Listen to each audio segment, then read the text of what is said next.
Hello students, अब हम NCF 2005 के विचार शांति के लिए शिक्षा इस पर बात करेंगे। आज जो माहौल है विश्व का वो बहुत ज़्यादा अशांत है। यदि हम अपने भारत देश की बात करें तो भारत की सीमाओं से जुड़े हुए दो राष्ट्र चीन और पाकिस्तान, इनसे हमारी सीमाएं जुड़ी हुई हैं और हमेशा उस पर विवाद होता ही रहता है। इसलिए बहुत ज़रूरी है कि शांति के लिए शिक्षा हो, सब बच्चे शांति के अधिवक्ता बने। अब तुम ये कह सकते हो कि भारत का बच्चा तो शांति के लिए अधिवक्ता बन जाएगा, लेकिन क्या पड़ोसी राज्य इस विचार को पोषित करेंगे? तो मैं ये कहना चाहूँगी कि हमको अपना कार्य करना चाहिए। इस विचार से शांति के लिए शिक्षा दिया जाना जरूरी है कि युद्ध अंतिम विकल्प हो, क्योंकि ये जो विवाद है ये अहिंसा को नहीं बल्कि हिंसा को जन्म देता है। युद्ध का विवाद हिंसा को जन्म देता है और इसका परिणाम हिंसा ही होता है और इसका अंतिम परिणाम विनाश ही होता है। इसलिए यदि शांति को पोषित करने वाला नागरिक एक तरफ रहेगा तो वो दूसरे को भी इस दिशा में प्रेरित कर सकेगा। डोकलाम की समस्या भारत ने हल की ना, बिना किसी रक्तपात के हल की। यानी कि शांति के लिए शिक्षा यदि भारत देगा तो ये दोनों देश भी उसको मानने के लिए बाध्य होंगे। तो इस तरह शांति के लिए शिक्षा हमको पाठ्यक्रम में शामिल करना चाहिए। ये शांति की जो शिक्षा रहेगी ये केवल दूसरे देशों के साथ विवाद को हल करने के लिए नहीं है, अपितु ये समाज में मूल्य लाने के लिए समाज में सेवा भाव, विश्वास, श्रम के प्रति आस्था, इन सब बातों को भी पोषित करने के लिए सहायक होगा। अब हम इसे कैसे लागू कर सकते हैं? पहले कुछ रणनीतियों पर विचार करते हैं कि यदि हमारे पास बहुत छोटे बच्चे हैं तो हम बच्चों को, इसमें जो उदाहरण दिया है कि एक पत्ती या एक कागज पकड़ाएं और लाइन से खड़े करके बच्चों को कहें कि इसको तुम दूसरे बच्चे को देते जाओ और इतना धीरे छुओ कि ये पत्ती ज्यों की त्यों हमारे पास आए। तो बच्चा उसको धीरे धीरे स्पर्श करके एक दूसरे को देगा। जब वो धीरे स्पर्श करना सीखेगा तो उसके मन में शांति के प्रति आस्था होगी।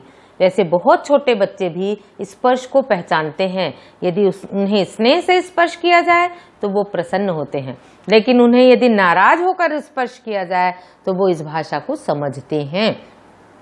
तो इस तरह हम छोटी क्लास में शांति की शिक्षा दे सकते हैं। जब हमारे पास थोड़े बड़े बच्चे आए तो उन्हें 7 साल के बच्चे, 8 साल के बच्चे एक गोले में बिठाकर उनसे पूछें कि उन्हें कौन सा दिन सबसे अच्छा लगता है और वो दिन क्या है, और कौन सा ऐसा दिन है जो उन्हें अच्छा नहीं लगता। आजकल जो सिंगल फैमिली रहती है उसमें अधिकांश बच्चे कहेंगे कि हमें वो क्षण अच्छा नहीं लगता जब मम्मी पापा की लड़ाई होती है, जब मम्मी पापा की बहस होती है। यानी बहुत छोटेपन से भी बच्चा इस बात को समझता है कि शांति उसे प्रसन्नता देती है।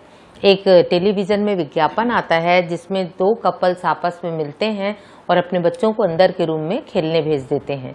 एक का बेटा होता है, एक की बेटी होती है, तुम लोगों ने भी देखा होगा। और जब वो बच्चे दोनों कमरे से निकलकर बाहर आते हैं तो बेटा उस लड़की को मारते रहता है, और जब ये पूछते हैं कि क्यों मार रहे हो तो ऐसी पापा मम्मी को मारते हैं, तो मैं पापा बना हूँ, ये मम्मी बनी है। ये बच्चों को मदर फादर सोचते हैं, बच्चा नहीं समझता, पर बच्चा सब कुछ समझता है। तो शांति को स्थापित करना बचपन से ही जरूरी है। शांतिपूर्ण समाज की संरचना के लिए इस तरह की भावना लाना बहुत जरूरी है। बच्चे यदि और थोड़े बड़े हों तो उसमें हम न्याय अन्याय की बात ला सकते हैं।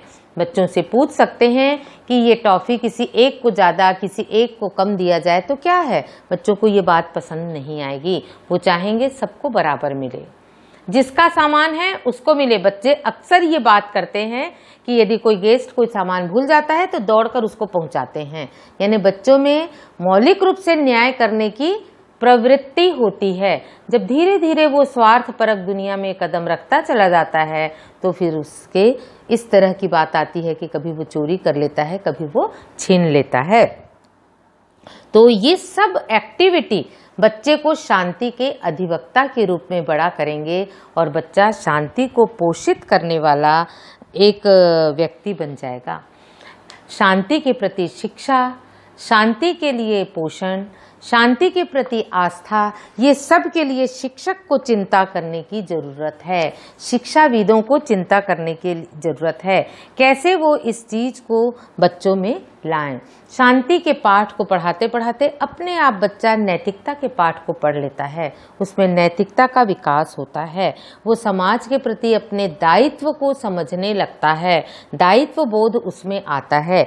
इस तरह की जो सब बातें हैं वो हम स्कूलों में कर सकते हैं। स्कूल में एक क्लब बनाएं जहां रीडिंग को और रीडिंग के बाद राइटिंग को महत्व दें और उस राइटिंग में को जरूर पढ़ें तो बच्चों के विचार से हम अवगत होंगे।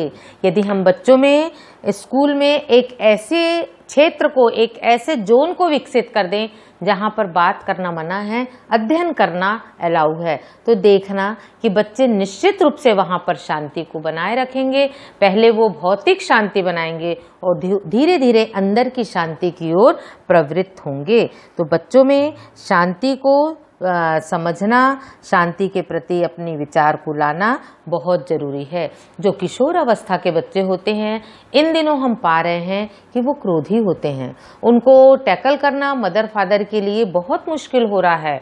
उनकी डिमांड बढ़ते जा रही है, वो सोसाइटी को देखकर ऐसी चीज़ों की भी मांग करते हैं जो माता पिता अपने आर्थिक स्थिति के कारण उन्हें दिलवा नहीं पाते और मदर फादर अपने को बच्चों के सामने एक्सपोज करने से भी बचते हैं कि ये मैं तुम्हें नहीं दे पाऊंगा, और इसके लिए वो तनाव में रहते हैं और वो तनाव का असर बच्चों पर आता है। ऐसा बिल्कुल नहीं होगा यदि हम बच्चे को धीरे धीरे शनैः शनैः ऐसे विकसित करें कि बच्चा इन चीज़ों को अपने आप समझने लगेगा, वो माँ बाप की नज़र को पहचानने लगेगा और वो कोई कार्य नहीं करेगा जो उनके मदर फादर यानी समाज को मान्य ना हो। क्योंकि मदर फादर ही शांति के का पोषण नहीं करते, इसलिए घर में ऐसा माहौल बनता है, इसलिए स्कूलों में ऐसा माहौल बनता है। अक्सर स्कूल में बच्चे कंपटीशन में आ जाते हैं एक से एक चीज़ लाने के लिए, एक से एक चीज़ों के प्रदर्शन के लिए। ये भावना को रोकने का कार्य शिक्षक कर सकता है। शिक्षक बच्चों में एक अध्यात्म के प्रति चेतना जागृत कर सकता है, मूल्यों की शिक्षा दे सकता है, नैतिकता का विकास कर सकता है, समाज के वांछनीय और अवांछनीय व्यवहारों के प्रति बच्चों से चर्चा कर सकता है कि कौन सा काम ऐसा है जो हमको करना चाहिए जिसको हम सबके सामने करते हैं और कौन सा काम ऐसा नहीं है जो हम सबके सामने नहीं कर सकते। ये सब सकारात्मक जो बातें हैं वो बच्चों को शांति का पोषित करने वाला अधिवक्ता बनाएगी। अभी मैंने इसी साल एक रिसर्च किया है जिसमें किशोर वय के बच्चों की समस्याओं के प्रति मदर फादर क्या सोचते हैं, बच्चा स्वयं क्या सोचता है और उसके शिक्षक क्या सोचते हैं।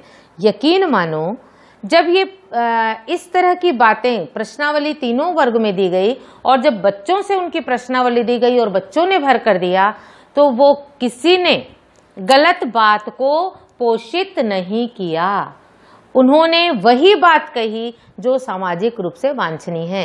यानी किशोर वय का बच्चा अच्छा करना चाहता है, उसको मार्ग दिखाने वाले उसके पेरेंट्स और मार्ग दिखाने वाले शिक्षकों की आवश्यकता है।